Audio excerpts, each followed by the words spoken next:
श्रीमद् भागवत पंचम स्कंद राजा प्रियव्रत का चरित्र। चतुर्थ स्कंद के अंत में श्री सुखदेव जी ने राजा परीक्षित को प्रियव्रत के जीवन की ओर संकेत किया था। अतः इस पंचम स्कंद के प्रारंभ में परीक्षित को प्रियव्रत का विस्तृत जीवन वृत्त जानने की इच्छा हुई और उन्होंने बड़ी उत्सुकता से पूछा कि मुने, महाराज प्रियव्रत तो बड़े भगवत और आत्मा राम थे, फिर उनके गृहस्था आश्रम में कैसी रुचि हुई, जिसमें फंसने के कारण मनुष्य को अपने स्वरूप की विस्मृति होती है और वह कर्म बंधन में बंध जाता है। परीक्षित के माध्यम से भागवत कराने एक महत्वपूर्ण प्रश्न उठाया है। भागवत के अभीत के वृतांत से यह परिलक्षित हो रहा था कि मनुष्य के लिए गृहस्था आश्रम त्याज्य है, क्योंकि यह भगवत शक्ति एवं मोक्ष में बाधक है। इस प्रकार के चिंतन से एक धारणा मनुष्य में घर करती जा रही थी कि भगवत प्राप्ति एवं मोक्ष के लिए गृह त्याग एवं संसार परित्याग जरूरी है, जबकि ऐसा आवश्यक नहीं है। अतः भागवतकार यहाँ स्पष्ट करना चाहते हैं कि यह आवश्यक नहीं है। यदि यह भावना, गृह त्याग की भावना लोगों के हृदय में बैठ गई तो सृष्टि का क्रम आगे कैसे बढ़ पाएगा। इसलिए यहाँ प्रियव्रत के जीवन चरित्र के माध्यम से यह स्पष्ट किया जा रहा है कि गृहस्थ और अध्यात्म दो अलग अलग मार्ग नहीं है। गृहस्थ में रहकर भी आध्यात्मिक जीवन जिया जा सकता है, भक्ति की जा सकती है, ज्ञान प्राप्त किया जा सकता है। गृह त्याग के एकात्म सिद्धांत को भागवत अस्वीकार करता है। यदि ऐसा होता तो भारत के ऋषि मुनि परिवार क्यों बसाते। अतएव इस वृतांत में संसार एवं अध्यात्म के बीच समन्वय स्थापित करने का संदेश दिया गया है। राजा प्रियव्रत की इच्छा पूरी हुई कि वन में जाकर तप करे, ईश्वर की आराधना करे। महाराज मनु एवं नारद जी उन्हें समझाने के लिए आए। उसी समय ब्रह्मा जी भी वहां आ गए। ब्रह्मा जी ने प्रियव्रत से कहा, बेटा, तुम्हें संसार के प्रति ऐसा उपेक्षा भाव नहीं रखना चाहिए। यह संसार परमात्मा ने बनाया है, हमें इसे हे दृष्टि से नहीं देखना चाहिए। यदि गृहस्था आश्रम बुरा होता तो भगवान संसार बनाता ही क्यों। हम सभी को उन्हीं की आज्ञा का पालन करना चाहिए। तुम्हें वन जाने की जरूरत नहीं है।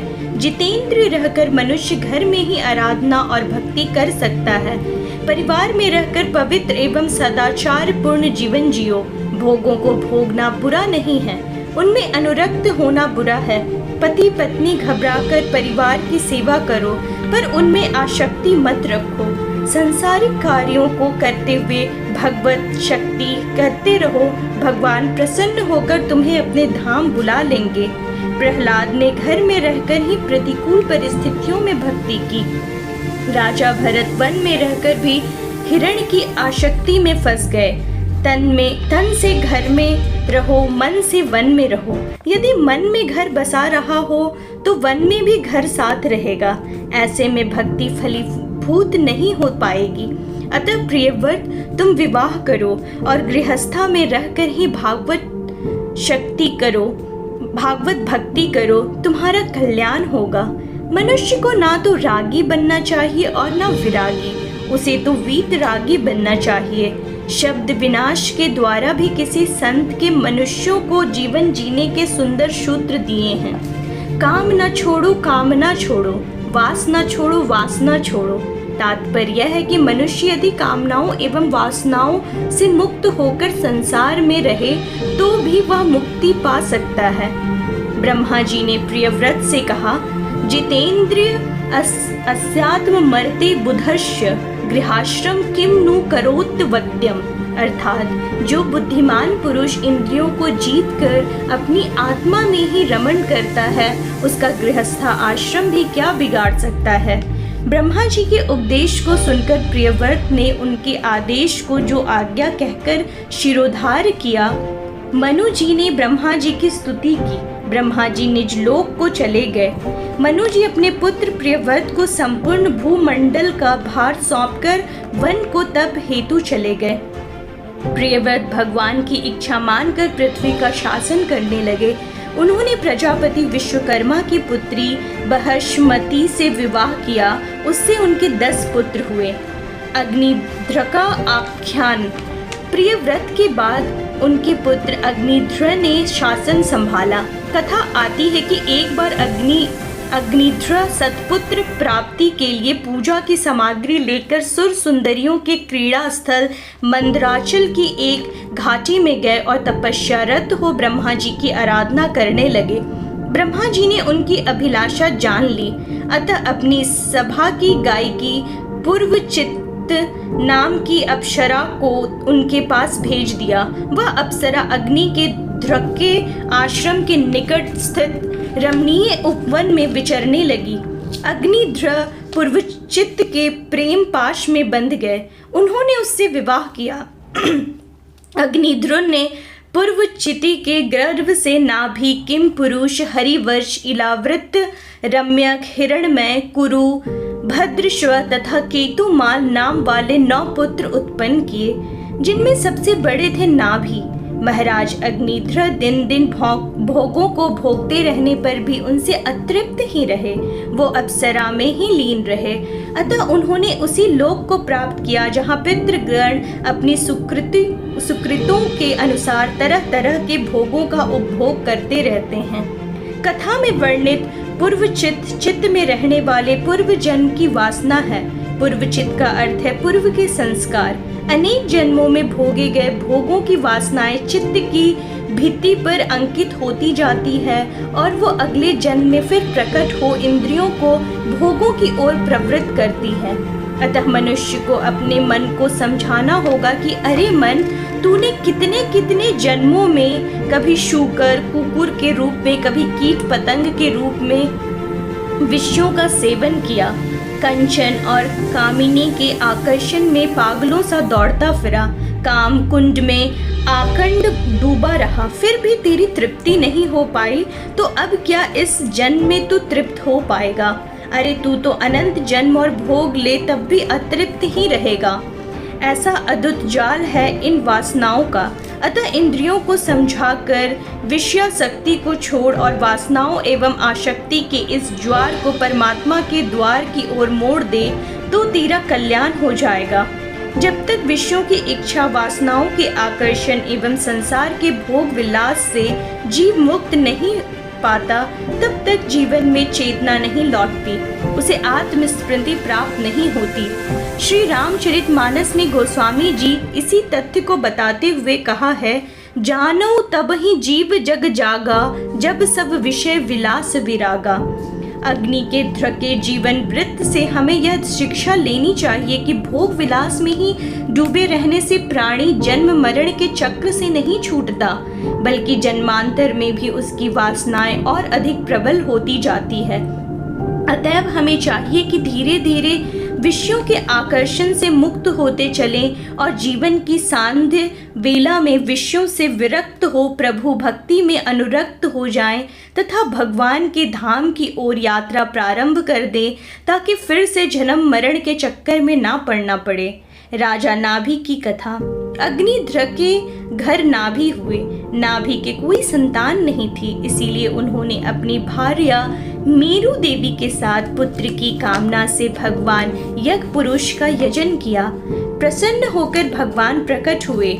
ऋत्वजनों उनकी अनेक प्रकार से स्तुति की और कहा कि राजा नाभि संतान को ही परम पुरुषार्थ मान आपके ही समान पुत्र पाने के लिए आपकी आराधना कर रहे हैं। भगवान ने कहा, ऋषियों, आपने मुझ में यह बड़ा दुर्लभ वर मांगा है कि राजर्षि नाभि के मेरे ही समान पुत्र हो। मुनियों, मेरे समान तो मैं ही हूँ, क्योंकि मैं अद्वितीय हूँ। अतः मैं स्वयं ही अपनी अंश कला से नाभि के यहाँ अवतार लूंगा, क्योंकि अपने समान मुझे कोई दिखाई नहीं देता। मनु शत्रुपा की तपस्या से प्रसन्न हो जब भगवान प्रकट हुए, तब ऐसा ही वरदान उन्होंने भगवान से मांगा था। तब भगवान ने उनसे भी यही बात कही थी। आप सरिस खोजो कह जाई, नृप तब तने होब में आई। कुछ कुछ समय पश्चात श्री भगवान महारानी मेरू देवी के गर्भ से प्रकट हुए।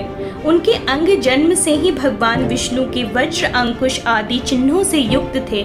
महाराज नाभि ने उनका नाम ऋषभ रखा।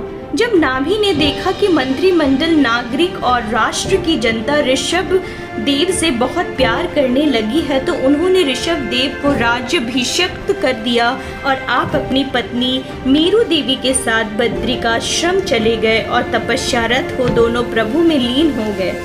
लोगों को गृहस्थाश्रम की शिक्षा देने के उद्देश्य से ऋषभ देव जी ने देवराज इंद्र की दी हुई कन्या जयंती से विवाह किया और उसके गर्भ से अपने ही समान गुण वाले 100 पुत्र उत्पन्न किए।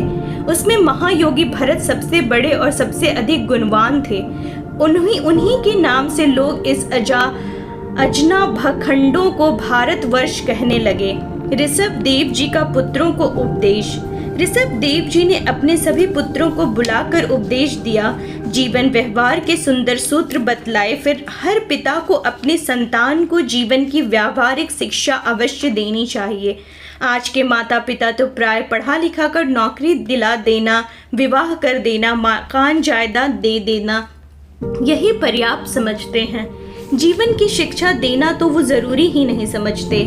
ऋषभ देव जी ने अपने पुत्रों को जो शिक्षा दी है वह केवल पढ़ने सुनने लायक ही नहीं, अपितु आचरण में लाने जैसे है।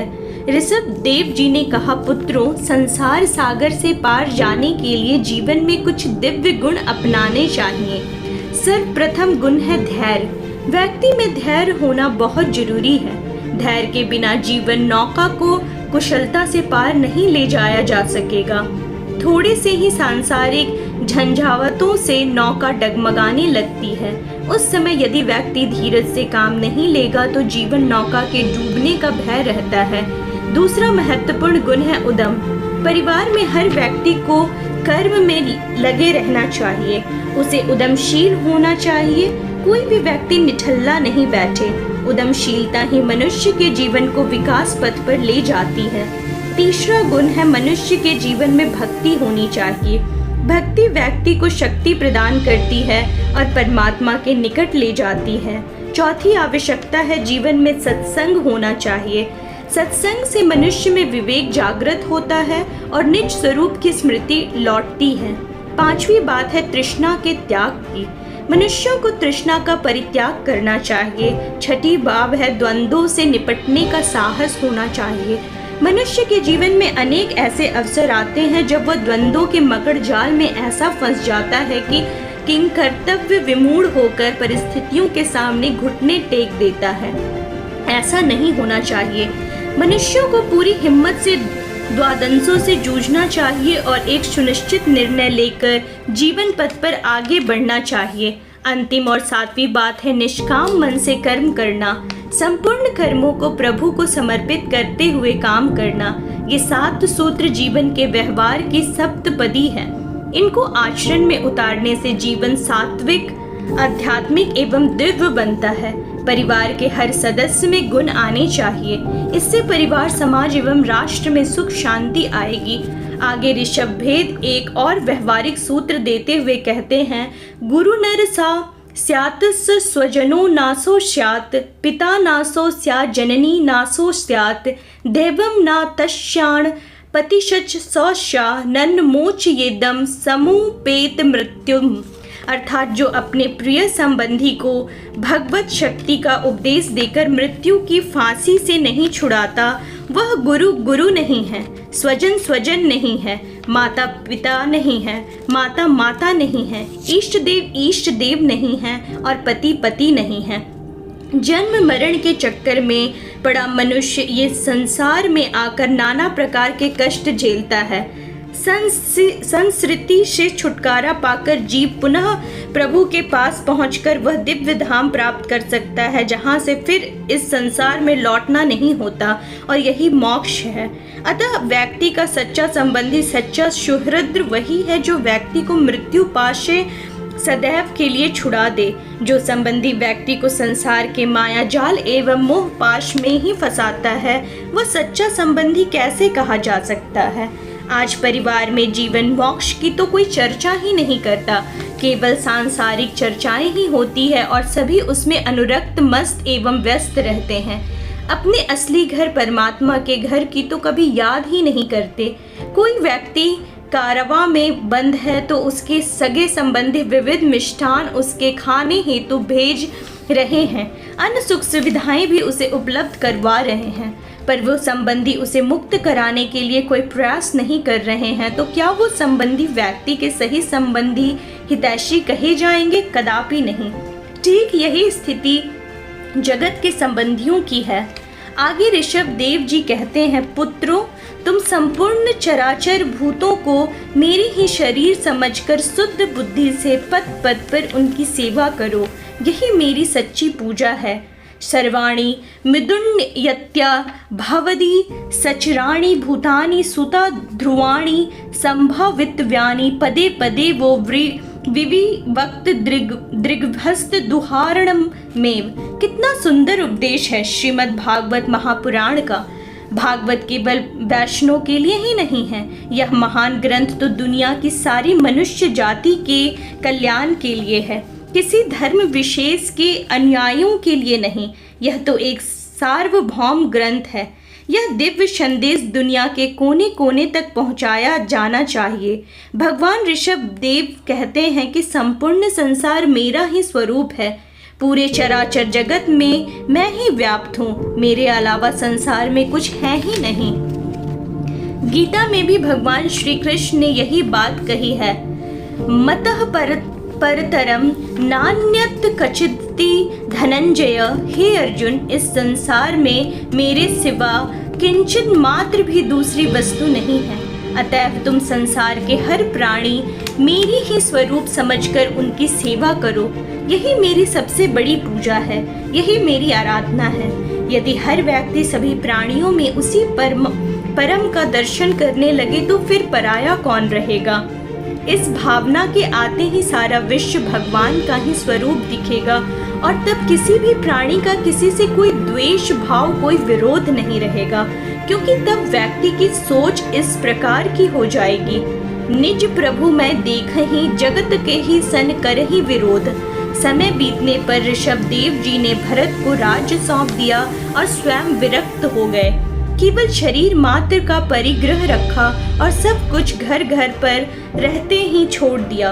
वो वस्त्रों का भी त्याग कर दिगंबर हो गए, अपने में ही लीन हो वो सन्यासी हो गए और ब्रह्मवर्त देश से बाहर चले गए। वो सर्वथा मौन हो गए, देहाभिमान से मुक्त हो वो दक्षिण भारत में पहुँचे और उन्मत्त की तरह कुटुकाल का चल के वन में घूमने गए। इसी समय झंझावत के झकझोर से, बांसों के घर्षण से प्रबल दावग्नि धधक उठी और उसने ऋषभ देव जी से सारे वन की अपनी लाल लपटों में लेकर भस्म कर दिया। भरत चरित्र का प्रारंभ करते हुए सुखदेव जी कहते हैं कि राजन, महाराज भरत बड़े ही भागवत थे। अपने पिता ऋषभ देव जी आज्ञा स्वीकार कर उन्होंने पृथ्वी की रक्षा का भार स्वीकार किया। उन्हीं की आज्ञा से भरत जी ने विश्व रूप की कन्या पंचनिसी विवाह किया। उसके गर्भ से उन्होंने 5 पुत्र उत्पन्न किए। भरत जी अनेक यज्ञ, जन कल्याण के कार्य किए और उन सब के फल, उन कर्मों के पुण्य भगवान श्री कृष्ण के चरणों में अर्पित किए। वो पूर्ण रूपेण निष्काम कर्म योगी थे। भरत जी ने अनेक वर्षों तक राज्य किया। उसके बाद उन्होंने यह सोच सोचकर गृह त्याग का निर्णय लिया कि अब शेष जीवन पूर्ण रूपेण भगवत भक्ति में लगाना चाहिए। जीवन का लक्ष्य सुखोपभोग नहीं, अपितु ज्ञान प्राप्ति है। अतः भरत राज वैभव, सुख संपत्ति, स्त्री पुत्र, प्रजा सबको छोड़कर वन को चल दिए।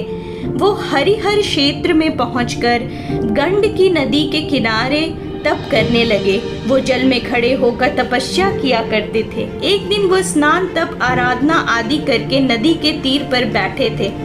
इसी समय एक हरिणी प्यास से व्याकुल हो जल पीने के लिए अकेली ही उस नदी के तीर पर आई। अभी वह जल पी ही रही थी कि पास ही गुजरते हुए सिंह की भयानक दहाड़ सुनाई पड़ी। ज्यों ही उसके कान में भीषण शब्द पड़ा, वो एकदम भयभीत हो गई। अपने प्राण संकट में आए देख उस हरिणी ने नदी पार करने के लिए छलांग मारी। उसके पेट में गर्भ था और प्रसव काल निकट ही था। जैसे ही भयभीत हरिणी ने छलांग मारी कि प्रसव हो गया और सदा जन्मा मृग शावक नदी के प्रवाह में गिर गया। हरिणी ने उस पार जाकर दम तोड़ दिया। भरत जी यह सब दृश्य देख रहे थे।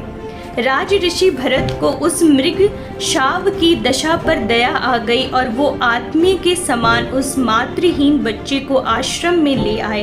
वो नित्य उसके खाने पीने के प्रबंध करते। वो आश्रम से कहीं दूर चला जाता तो बहुत चिंता करते और उसे ढूंढने निकल पड़ते। जब तक वह मिल नहीं जाता और उसे आश्रम में नहीं ले जाते तब तक उन्हें चैन नहीं पड़ता। वो पूरी तरह उस मृग शाव की आसक्ति में डूब गए। इसमें उनके यम नियम और भगवत पूजा आदि आवश्यक कृत्य एक एक करके छूटने लगे और अंत में सभी छूट गए। भरत जी सोचते रहते, हाय बेचारा यह शावक कैसे काल चक्र का आखेट बना है। इसकी माँ चल बसी, हिरणों के समुदाय में रहने से यह वंचित हो गया। अब यह मेरे ही भरोसे है। मैं ही इसका पालक पोषक रक्षक हूँ। इस प्रकार हरिणी के बच्चे उनका इतनी आसक्ति बढ़ गई कि उठते बैठते टहलते और भोजन करते उनका चित्त उसी के स्नेह पाश में बंधा रहता। राजपाट स्त्री पुत्र घर परिवार प्रजा को छोड़कर वो तप करने आए थे और फंस गए एक मृग शाव की आसक्ति में। जब वो पूरी तरह मृग शाव के चिंता में डूबे थे तभी कराल काल, जिससे कोई जीव नहीं बच सकता, वो उनके सिर पर चढ़ गया और मृग की आसक्ति में लीन रहते हुए ही उनका शरीर छूट गया। काल को किसी पर दया नहीं आती। मृत्यु यह भी नहीं सोचती कि व्यक्ति ने अपना काम पूरा किया है कि नहीं। अतएव जीवन में हमेशा सावधान रहो। मृत्यु को याद करते चलो, क्योंकि वह तो 24 घंटे तुम्हारा पीछा कर रही है। जीवन की बागडोर उसी के हाथ में है। किसी क्षण इस जीवन ज्योति की बुझा दे, कोई भरोसा नहीं। कैसी विडंबना है कि मनुष्य जीवन के लिए ही तैयारी करता रहता है पर मृत्यु के लिए कोई तैयारी नहीं करता। जीवन में जीते जी मृत्यु के लिए भी तैयारी करो। ऐसा ना हो कि मृत्यु की तैयारी नहीं हुई हो और वह तुम्हें उठा ले जाए। भरत का शरीर मृग को स्मरण करते करते छूटा था, अतः अगले जन्म में वो मृग के रूप में जन्मे। मनुष्य जिसका स्मरण करते हुए शरीर त्यागता है उसी योनि में उसे अगला जन्म मिलता है। गीता में भी भगवान ने कहा है, यम यम वापि स्मरणम भावः त्यजत्यन्ते कलेवरम तम तमेवैति कौन्ते सदा तादो भावित। हे कुंती पुत्र, अंतकाल में मनुष्य जिस भाव को स्मरण करता हुआ शरीर को छोड़ता है उसी को ही प्राप्त होता है।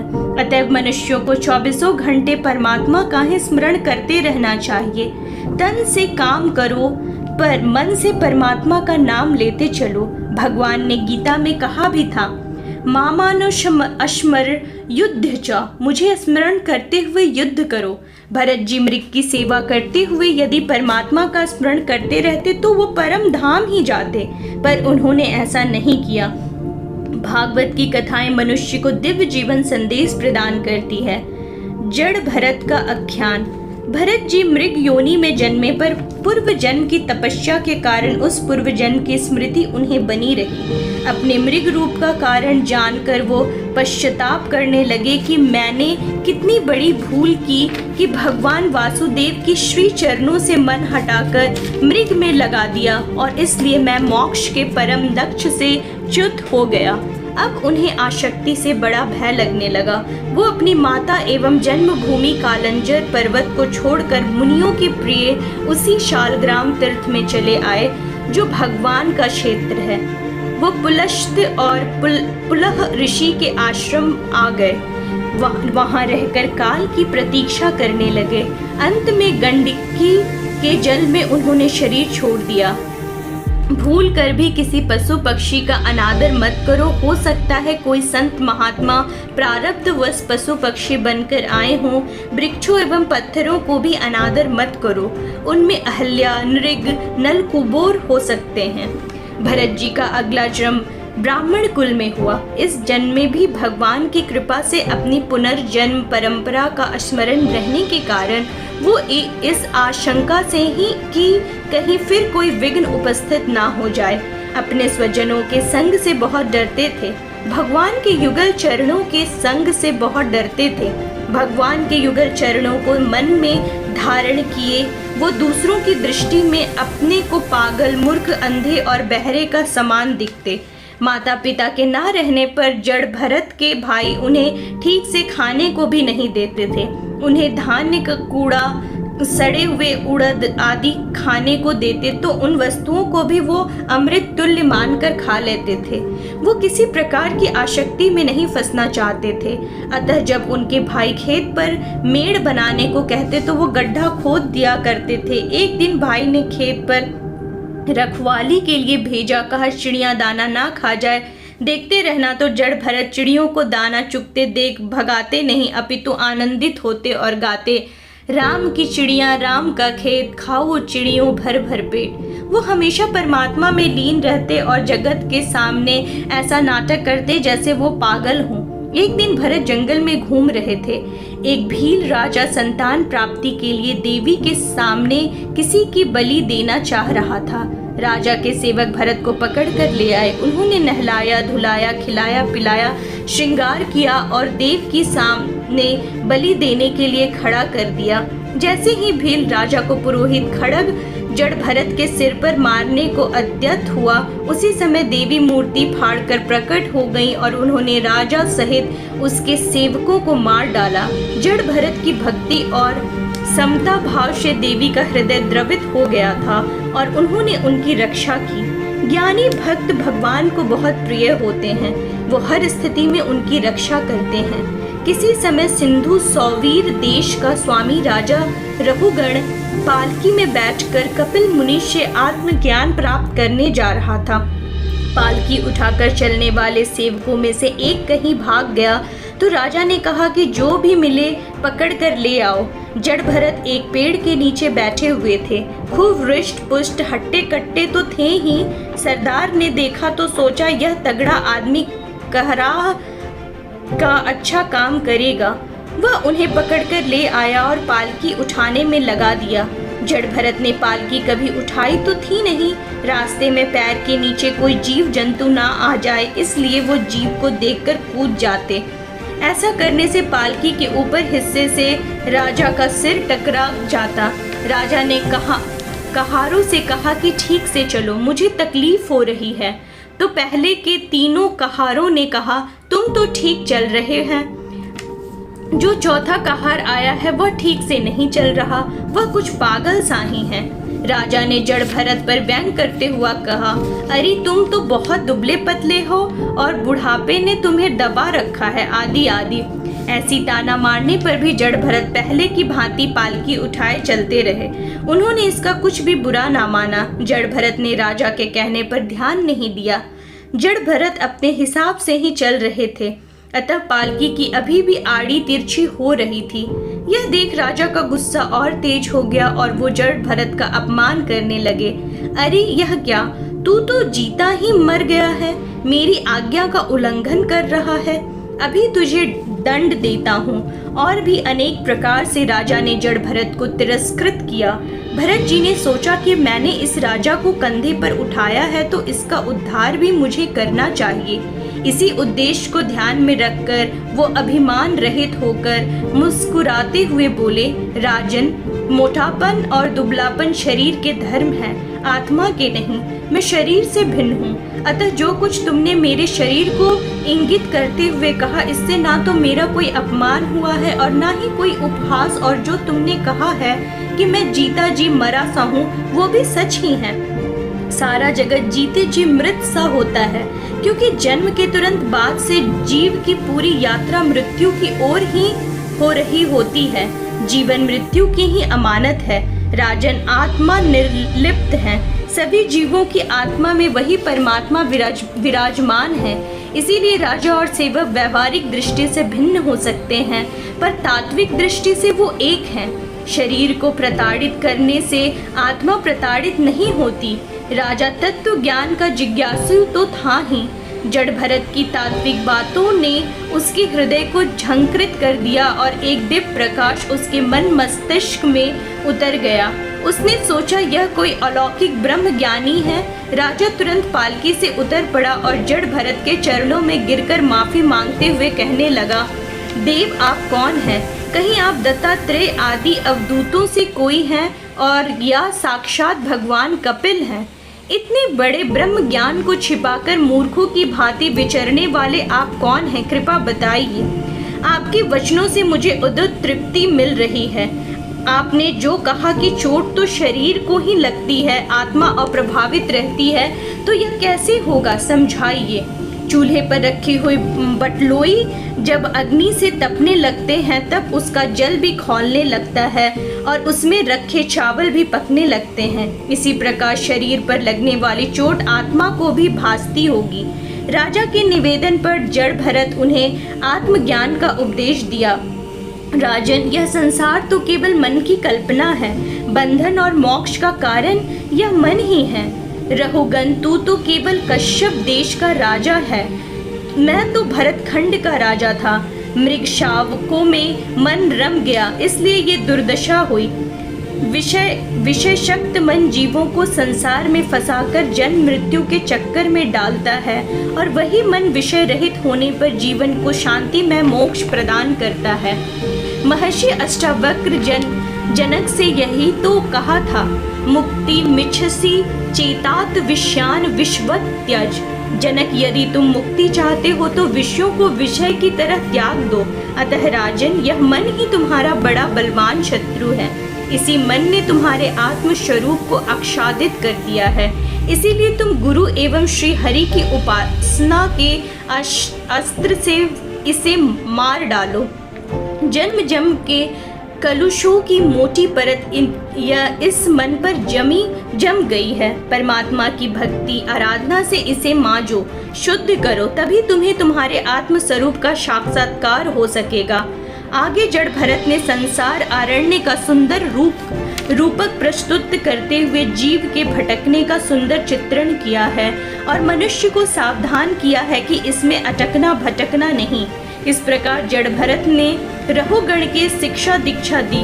तत्पश्चात वह पुनः अपनी साधना में लीन हो गए और प्रभु का ध्यान करते करते उन्होंने शरीर त्याग किया। भगवत में बहुत सुंदर रूपक है और इनके द्वारा मनुष्य को उसके आत्म स्वरूप की पहचान कराई गई है। रूपक द्वारा गूढ़ वेदांत तथ्यों को समझाने की कला भागवत की निराली कला है। मानव जन्म की कृतार्थता। भागवत में कई स्थानों पर मानव शरीर की निंदा की गई है, पर इस पंचम स्कंद में मानव शरीर की श्रेष्ठता को रेखांकित करते हुए उसकी स्तुति की गई है।